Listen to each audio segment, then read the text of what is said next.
Direct indirect, जिसे हम narration के नाम से भी जानते हैं, इसके बारे में हम लोग पहले 2 एपिसोड में पढ़ चुके हैं, यानी पार्ट 1 पार्ट 2 हम लोग पढ़ चुके हैं। आज हम लोग पार्ट 3 के बारे में पढ़ेंगे कि डायरेक्ट इनडायरेक्ट को सिंपली हम लोग कैसे एक सेंटेंस को चेंज करके डायरेक्ट से इनडायरेक्ट में ले जा सकते हैं।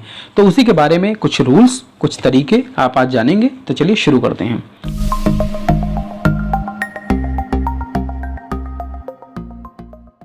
डायरेक्ट इनडायरेक्ट में जब भी आपको सेंटेंस दिया होगा, तो मैंने आपको पहले भी एपिसोड में कई बार बताया है कि आपको सबसे पहले सेंटेंस को पहचानना है, सेंटेंस के बारे में कुछ ब्रीफिंग करनी है, कुछ चीज़ें समझनी है, और उसके बाद ही आप इसको स्टार्ट करोगे डायरेक्ट से इनडायरेक्ट में चेंज करने के लिए।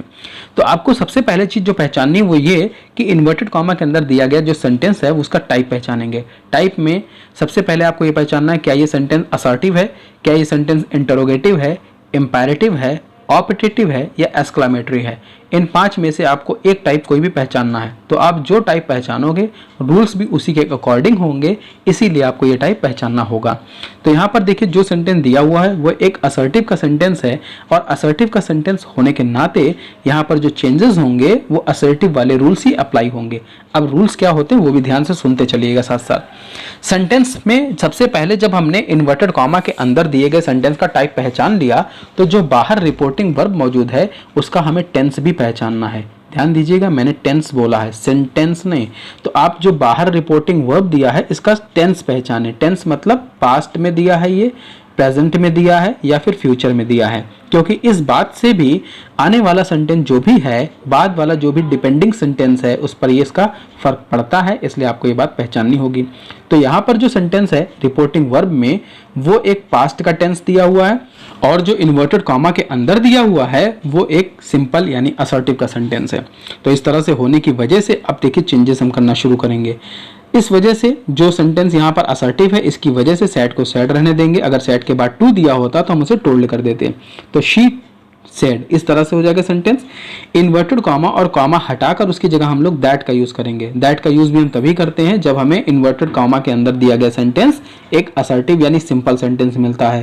तो यह भी असर्टिव की वजह से रूल आपको फॉलो करना है। फिर उसके बाद में जो भी इसका सब्जेक्ट है, अगर वो कोई प्रोनाउन है और प्रोनाउन में वो फर्स्ट पर्सन या सेकंड पर्सन है तो उसका चेंज करेंगे, और अगर थर्ड पर्सन है तो उसका चेंज नहीं करेंगे। इसके बारे में मैंने ट्यूटोरियल बनाया है, आप लोग प्लेलिस्ट में जाके चेक कर लें, उसका वीडियो आपको मिल जाएगा। तो पर्सन क्या होते हैं, पर्सन में चेंजेस कैसे होते हैं उसके बारे में आप वहां से सीख सकते हैं। तो यहाँ पर अगर थर्ड पर्सन का कोई एलिमेंट है तो उस थर्ड पर्सन के एलिमेंट को आप हटाओगे नहीं, चेंज भी नहीं करोगे, उसी तरह से रहेगा। लेकिन अगर वो फर्स्ट पर्सन या सेकंड पर्सन का तो चेंज होगा। लेकिन इसके बाद अब यहाँ पर जो भी आपको मॉडल वर्ड दिया, जैसे कैन दिया है तो कैन को हम लोग पास्ट में बदलकर कुड कर देते हैं, और पास्ट में हम इसलिए कर रहे हैं क्योंकि रिपोर्टिंग वर्ब जो है हमारा वो पास्ट में दिया हुआ है। रिपोर्टिंग वर्ब पास्ट में होने की वजह से बाद वाला जो भी सेंटेंस होता है इन्वर्टेड कॉमा के अंदर तो उसके टेंस में चेंजेस किए जाते हैं, इसीलिए कैन का कुड कर देंगे और बाकी का सेंटेंस वैसे रहेगा। तो इस तरह से ये एक डायरेक्ट सेंटेंस इनडायरेक्ट में चेंज हो जाएगा। नेक्स्ट सेंटेंस इसी तरह से देखते हैं।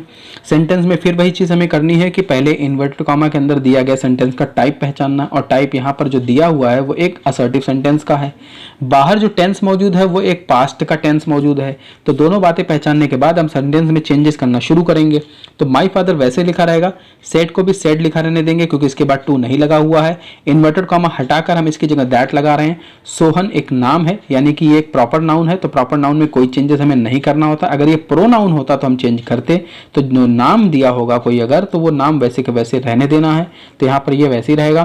फिर उसके बाद में जो मे है उसका माइट कर देंगे क्योंकि यहाँ पर जो रिपोर्टिंग वर्ब दी है वो पास्ट में इस वजह से, और फिर बाकी का जितना हिस्सा बचा उसे लिख के फुल स्टॉप लगा देंगे। इस तरह से सेंटेंस चेंज होकर हमारा इनडायरेक्ट में बदल जाएगा। इसी तरह से बदलाव हमें करना है। तो नेक्स्ट सेंटेंस अब हम देखते हैं कि राम सेड मैन इज मॉर्टल। अब यहाँ पर सेंटेंस कह रहा है राम सेड, राम ने कहा मैन इज मॉर्टल। तो सेंटेंस में दोनों चीजें आपको पहचानना शुरू करना है। सबसे पहले इन्वर्टेड कॉमा के अंदर दिए गए सेंटेंस का टाइप, और यहाँ पर ये असर्टिव है। फिर बाहर वाले सेंटेंस में टेंस और ये पास्ट का सेंटेंस दिया हुआ है। तो दोनों सेंटेंस पहचानने के बाद अब चेंजेस हम शुरू करेंगे। तो सैड को सैड रहने देंगे क्योंकि ये असर्टिव सेंटेंस है। फिर इसके बाद हम इन्वर्टेड कॉमा की जगह दैट लगाएंगे, और दैट लगाने के बाद जो भी इसका सब्जेक्ट दिया उसमें चेंजेस करेंगे। अगर वो प्रोनाउन है तो, यहाँ पर प्रोनाउन नहीं है इसलिए कोई चेंज नहीं करेंगे, तो मैन हम वैसे लिख देंगे। उसके बाद देखिए आप एक चीज देख रहे हैं, यहाँ पर इज वैसे रखा गया, टेंस को वैसे रखा गया, उसको बदलाव नहीं किया गया है। तो इसका कारण सुन लीजिए, बहुत अच्छे से याद रखना है आपको।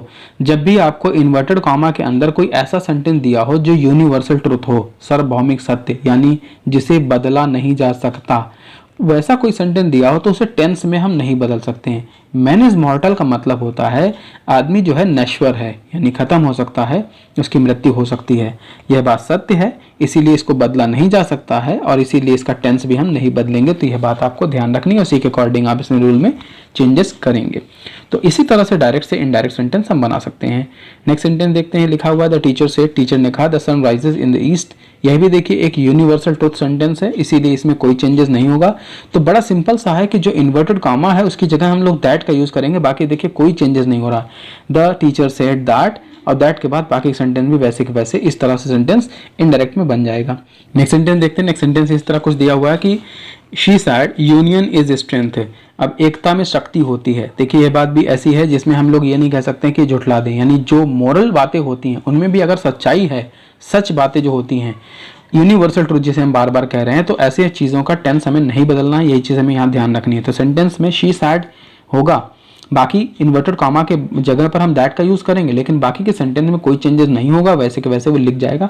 इस तरह से हम सेंटेंस चेंज करके इनडायरेक्ट में बना सकते हैं। तो आई होप कि आज का ये वीडियो, आज का ई लेक्चर सेशन आपको बहुत अच्छे से समझ में आया होगा। इसमें दिए गए सेंटेंस, इसमें बताए गए रूल्स आपको बहुत अच्छे से क्लियर हुए होंगे। इन सभी सेंटेंसेस का आपके पास जो भी एक्सरसाइज बुक है, जो भी आपके पास ग्रामर की बुक है, उसकी हेल्प से आप इसकी प्रैक्टिस जरूर करें, क्योंकि बिना प्रैक्टिस के ग्रामर अच्छी नहीं की जा सकती है। मेरा बार बार ये सजेशन होता है कि आप अपनी ग्रामर की स्किल को अच्छा करने के लिए प्रैक्टिस जरूर करें, और इस क्वेश्चन को बार बार उसको लगाते समय आप रूल्स को भी फॉलो करें, रूल्स को भी रिपीट करें, तभी आपको बहुत अच्छे से ये चीजें प्रिपेयर होंगी। तो उम्मीद करता हूँ आज का ये सेशन आपको बहुत अच्छे से क्लियर हुआ होगा। अगर इसके रिलेटेड आपका कोई क्वेश्चन है तो आप मुझे कमेंट बॉक्स में लिखकर जरूर बताएं। इसके साथ ही मैं चाहूंगा अगर आप चैनल पर नए हैं तो चैनल को सब्सक्राइब जरूर कर लें, जिससे मैं कभी भी कोई भी अगर अगला वीडियो अपलोड करूं तो उसका नोटिफिकेशन आपको सबसे पहले मिले। तो कैसे ही नए टॉपिक और नए वीडियो के साथ नेक्स्ट ई लर्निंग सेशन में हम आपसे फिर मिलेंगे। तब तक के लिए stay happy, stay safe and keep watching Ashutosh Sir channel.